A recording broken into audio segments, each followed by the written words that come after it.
everybody, and welcome back to another video. I'm Cheric for those of you who are new here, and in today's video I'm super excited because I'm going to be sharing my WordPress blog post checklist with you.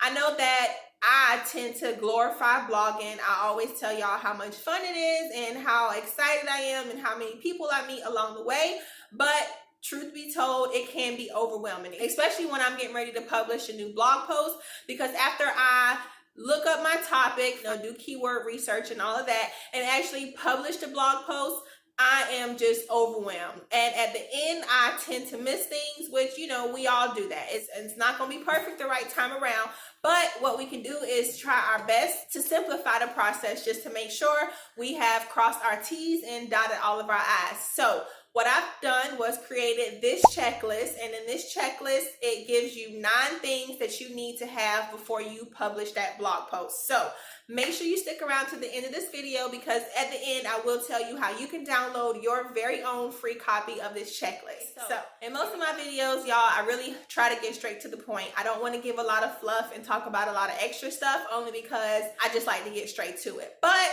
there are 2 things that I am just very excited about that I want to share with you. The first thing is, y'all, your girl is on TikTok. I have so much fun on that app. I'm probably on that app more than what I should be.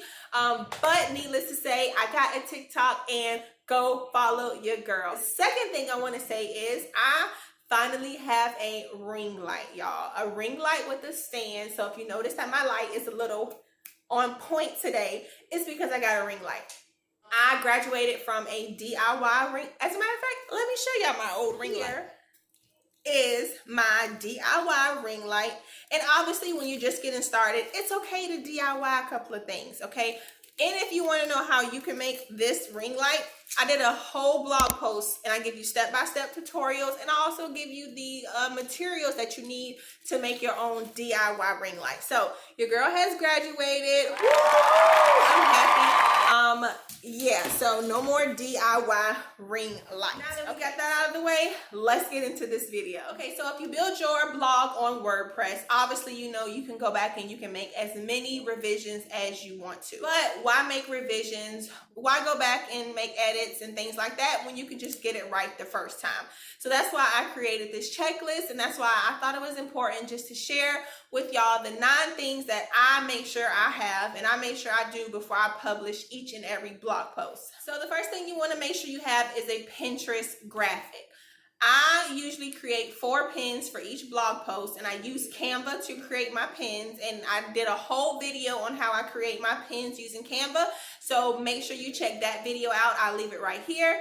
Also, I have another video, which I'm not going to leave right here, but y'all can go back and see that. If you use Elementor, I'll show you how to hide your pins. I cannot tell you how many times I have read these great, informative, well put together blog posts, and I'm like, OMG, I want to pin these blog posts to one of my boards on Pinterest, and I can't even do that because there is just no pinnable image within your blog post. So make sure you go on Canva or PicMonkey or Adobe or whatever you choose to use, and make sure you have a Pinterest graphic inside of your blog post. Number 2, you need to have a featured image. I miss this so many times I can't even count. You can use either your own photos, or you can go use stock photos, whichever you choose. Just make sure you have a related featured image for each and every blog post. Again, and I always reference WordPress, y'all, because I use WordPress to build my blog. But if you have WordPress, you're familiar with a static page, and I have all of my blog posts pinned to my static page, and my featured image is the first image that shows up. So ultimately, that's what gets the readers to click, because they see a catchy title, and then they also see a related featured image. So you definitely want to make sure you have a featured image. Again, if you don't like using your own photos, you can go on websites like canva.com, shutterstock.com, or even unsplash.com, and you can download all kinds of free stock images. The third thing that you want to have is a CTA, and a CTA stands for call to action. What do you want your readers to do when they finish reading your blog post? Do you want them to comment? Do you want them to download a freebie? Do you want them to sign up for your email list? Do you want them to follow you on Instagram? A call to action is basically just telling your readers what to do when they finish reading your blog post. And I think this is so important for engagement and interaction. And it's a great way to get your readers to interact with more of your content that you may have on other platforms. So make sure you have a call to action, and make sure you have one call to action. Don't give people too many options, because when people get too many options, they get overwhelmed and they get confused, and 9 times out of 10 they just gonna leave your blog post altogether without doing anything. So make sure you leave one clear call to action at the end of each blog post. The fourth thing you want to check for are any grammar errors and any typos, and I recommend using Grammarly, because Grammarly is an extension that you just download on Google, and it checks for your typos and your most common grammar errors, and it's so easy to use. So if you are interested in using Grammarly, in the description box below I have a link you can use, and you can go ahead and get signed up today for free. The thing that should be in every blog post is a few, not one, not two, but a few affiliate links. You should have affiliate links within your blog post. If you are at the point where you have monetized your blog and you are, setting it up to win, to make money, you need to make sure you have affiliate links strategically placed within your blog post. But make sure you do this in a way where you are not coming across as being spammy, because when readers pick up on this, like throw it in your face type, you need to buy this type thing, you're going to lose your reader. So just make sure you have them strategically placed, but don't be spammy. Thing you want to make sure you have within every blog post, you want to make sure you use interlinks. Let me explain. Interlinks basically are links that you have within this blog post that will lead your readers to another blog post that you may have. So for example, your readers may come across a phrase or term that they're unfamiliar with. Well, you can link another blog post that will give them the answers to any questions that they're left with. So if you say a term or a phrase they're just unfamiliar with, you can leave related posts or posts you might like. And ideally, the post that they click on next should give them the answer to whatever question that they will have. So make sure you use interlinks. I don't think there is a certain amount that you should or should not use. You just want to make sure you use them. Number 7, another great thing for SEO, the use of outbound links. I know myself, when I first heard about outbound links, I was like, why do I want to use outbound links? Why do I want to direct my readers onto another page? I want them to stay on my page. Well, when I looked at my Google Analytics, I realized how beneficial using outbound links were, and it's definitely more beneficial than it is harmful. It's something that kind of keeps the SEO juices flowing, and on top of that, it adds credibility to the blog post and whatever message that you're trying to get across to your reader. So you definitely want to use outbound links, and outbound links simply just takes the readers to another website. So number 8, another good thing for SEO, alt text and file names. I feel like a lot of people underestimate the power of alt text. Alt text just describes the image or the HTML file that you use. And I know you're probably thinking the same thing that I thought. Well, it's technology, it's a computer.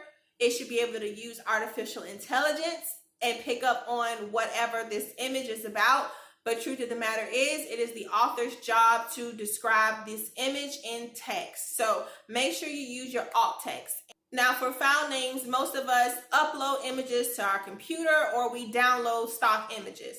When you download a stock image, you find the file wherever it's saved at on your computer, and you go in and you rename it. And if you've already done your keyword research, this part should be fairly easy to do.